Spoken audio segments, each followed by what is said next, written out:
వచ్చిన 9 నెలల తర్వాత ఏ వ్యవస్థలైతే బలోపేతం చేయాలో విద్యా వైద్యం అనేది ఆ రెండు వ్యవస్థల్ని కూడా నిర్వీర్యం చేస్తూ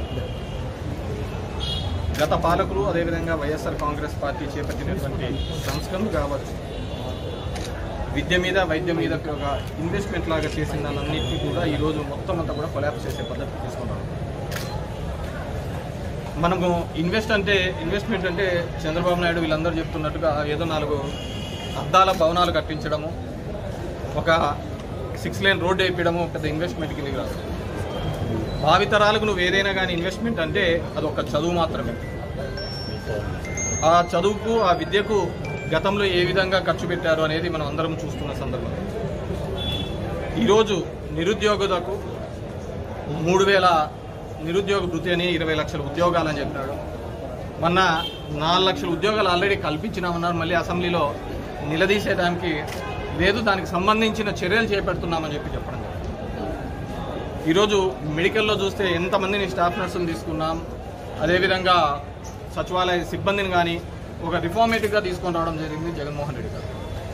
కానీ చంద్రబాబు నాయుడు కావచ్చు, కూటమి ప్రభుత్వం కావచ్చు, వాటిని కంప్లీట్గా నిర్వీర్యం చేసింది. ఈరోజు హెల్త్ అనేది నాకు తెలిసి 7వ తేదీ నుంచి అనుకుంటా ఆరోగ్యశ్రీ సేవలు కూడా బంద్ కావడం జరిగింది. ఇప్పటికే 3 టర్మ్స్ ఫీజు రియంబర్స్మెంట్ కూడా డబ్బులు పడలేదు.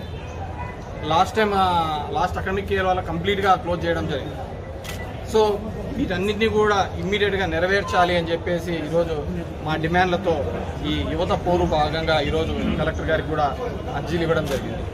కానీ జనము పబ్లిక్ మనం అందరం కూడా ఆలోచించాలి. 4 టర్మ్స్ చంద్రబాబు నాయుడు గారిని చూసాం.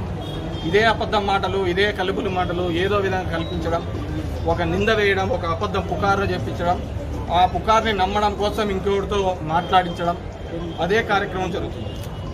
ఈరోజు చంద్రబాబు చెప్పిన అబద్ధాలకు పవన్ కళ్యాణ్ గారు ప్రోత్సహిస్తూ ఏదో జరిగిపోయింది అన్నట్టుగా చేస్తారు. మన తిరుపతి లడ్డు వ్యవహారంలో కూడా చూడడం జరిగింది. ఆయన అన్న అది నిజమో కాదో, ఒక రాజ్యాంగబద్ధమైన పదవిలో ఉండి ఆ విధంగా మాట్లాడచ్చో లేదో తెలియకుండా కూడా దానికి ఆయన మాట్లాడడం వీళ్ళందరూ కూడా కేరింతలుకుంటారు. ఖచ్చితంగా నిజాన్ని చూపించాల్సినటువంటి మీడియా కూడా వర్టికల్గా డివైడ్ అయిన పరిస్థితి ఉంది. కాబట్టి వీటన్నిటినీ కూడా ప్రజల పక్షాన మేము పోరాడుతూ ఉంటాం. విద్యార్థుల పక్షాన కావచ్చు, మహిళలు, అదేవిధంగా యువత పక్షాన పోరాటం వైఎస్ఆర్ పార్టీ. ఎందుకంటే ఈరోజు 15వ ఆవిర్భావ దినం. ఎలా పుట్టింది ఈ పార్టీ?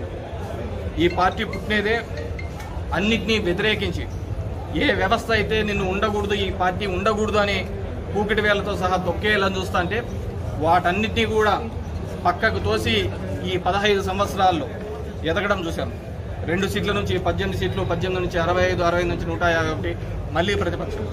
మాకు ప్రతిపక్షమైన పాలకపక్షమైన మేముండేది వైఎస్ఆర్ పార్టీ కేవలం జనం పక్షమే ఉంటుంది.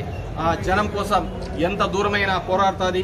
వాటి కోసం ప్రభుత్వం గతంలో చంద్రబాబు నాయుడు ఏ హామీలు ఇచ్చాడో అవన్నింటినీ కూడా నెరవేర్చేదాకా ఖచ్చితంగా మా ప్రతిపక్షంలో ఉండి జగన్మోహన్ రెడ్డి గారు ఫైట్ చేస్తారని చెప్పేసి తెలియజేస్తారు.